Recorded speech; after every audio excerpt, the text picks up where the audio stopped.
Tough year, men, but I'd say the Union has some strong points. Forced back in Confederate invasion, the defeats in Tennessee Confed. What plays and what an important naval battle. My mate, the Monitor, my ironclad, defeated the slave-whipping sailors on the Merrimack. Tough battle, no victory, though we did force the Confederates to stop attacking our ships and to keep the blockade intact.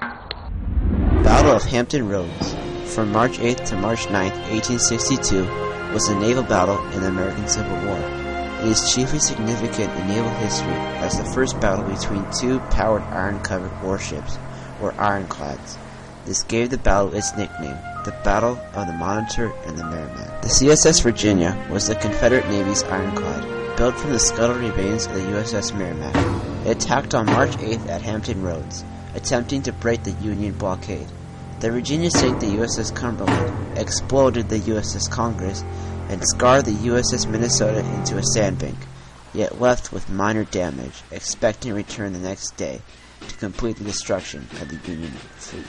On March 9th, 1862, the Virginia did return, but only to face another ironclad, the Monitor. The commander of the Virginia described it as little more than a cheese box on a raft. The two ironclads fought for hours, both unable to overcome the other. While the Monitor was smaller, nimbler, and able to outmaneuver the Virginia, neither ship could do significant damage. At last, the Virginia retreated up the James River, and the Union fleet was saved.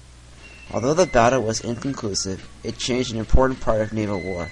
Before then, nearly all warships were made mostly of wood.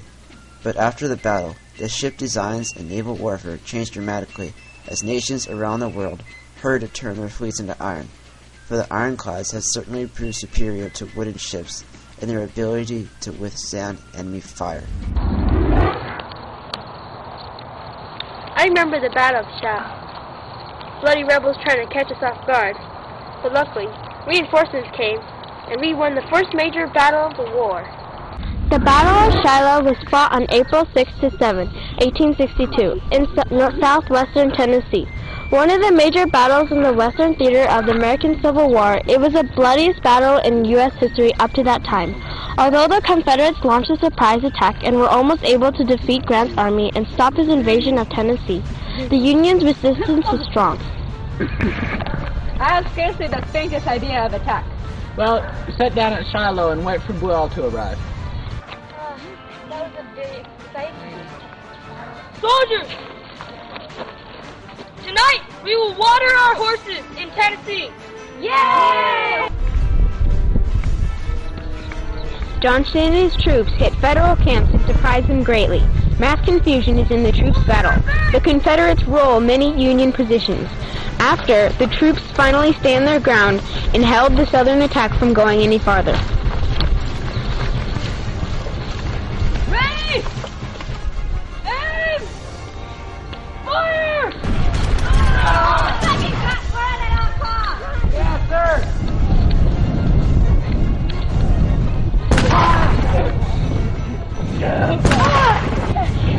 Johnston's troops attack, and Johnston is grazed as his boot sole was shot. Johnston bled to death due to his leg. Johnston died due to his leg. Beale's reinforcements arrive and give the Confederates a hard time. They are forced to retreat because of their weariness. Yeah, we won! Dead soldiers lay on the battlefield.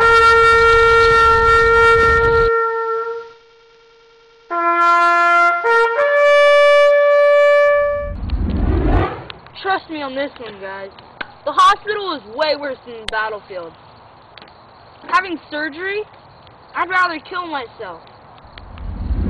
Sir, we have another soldier ready for operation. Another? Hasn't there been enough bloodshed today? There's been nearly 13,000 casualties, so I've heard. It's a waste of blood and men. No matter. Let us set up for the operation.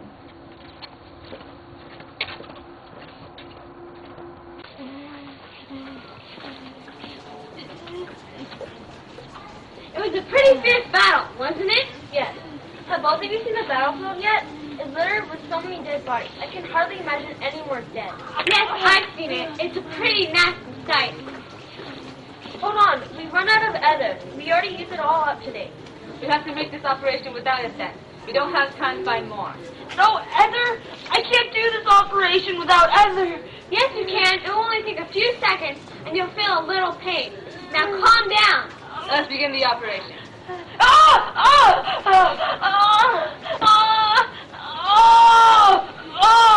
I recall when good old Lincoln issued the proclamation to free the slaves.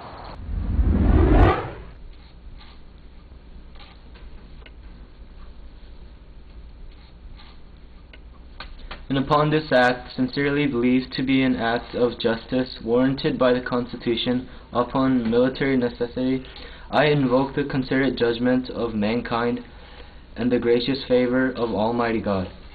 Abraham Lincoln.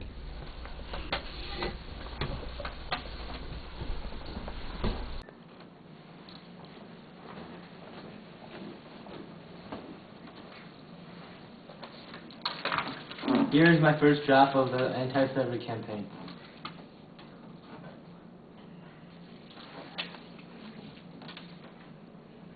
Yes, Mr. President, but not now. Now it would seem as a desperation act. We must wait until a major Union victory. Very well then, we shall wait. Nothing's worse than when your brother and father die by your side while holding your ranks. The battle begins with Stonewall Jackson's forces attacking the exposed left flank of Pope in an effort to prevent Pope from moving into a strong defensive position around Centerville. The fighting lasted until 9 p.m. when the Union withdrew. The next day, Union forces assaulted Jackson, causing heavy casualties on both sides. Reinforcements from James Longstreet arrived at 11 a.m., taking up positions on Jackson's right, forming the Confederate line more than a mile southward. The next day, Pope misinterpreted Jackson's supposed retreat and advanced towards Jackson's troops. Longstreet advanced on Pope's left, crushing the Union forces and causing them to be sent reeling from the field. Part of Pope's armies made a stand on Henry House Hill, ironically where Jackson had made his stand in the first Battle of Bull Run, and held off determined attacks until night, in which they retreated. This Confederate victory paved the way for Lee to cross the Potomac River into Maryland, and later Antietam. The Battle of Antietam was fought on September 17, 1862, near Sharpsburg, Maryland, which was part of the Maryland Campaign. It was the first major battle in the American Civil War to take place on northern soil. It was the bloodiest single day in American history, and there were almost 23,000 casualties. Confederate General Robert E. Lee's Army of Northern Virginia, 45,000 men, had entered Maryland following the recent victory at the Second Battle of Bull Run. We will seek for new supplies and fresh men. We will impact the public opinion in the North. While Major General George V. McClellan's 87,000-man Army of the Potomac was moving to intercept Lee, a Union soldier discovered a mislaid copy of the detailed battle plan of Lee's army wrapped around cigars. General, we found a copy of Lee's army's battle plan. If we can move quickly, we can isolate and defeat their forces. We will position our forces based on this plan. With this intelligence, we will win the war.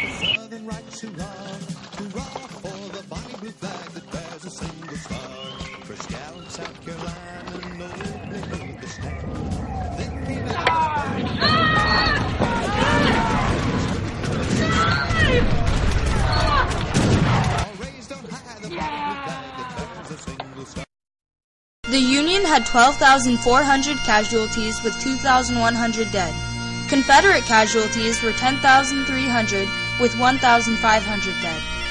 Lincoln realized that McClellan's cautious and clumsy actions in the field had forced the battle to a draw rather than a crushing Confederate defeat. He excused McClellan of his command of the Army of the Potomac on November 7th. This Union victory allowed for President Lincoln to issue the Emancipation Proclamation, freeing all slaves. Union and Confederates were about equal in this war. The Union had some big names, and the Confederates had some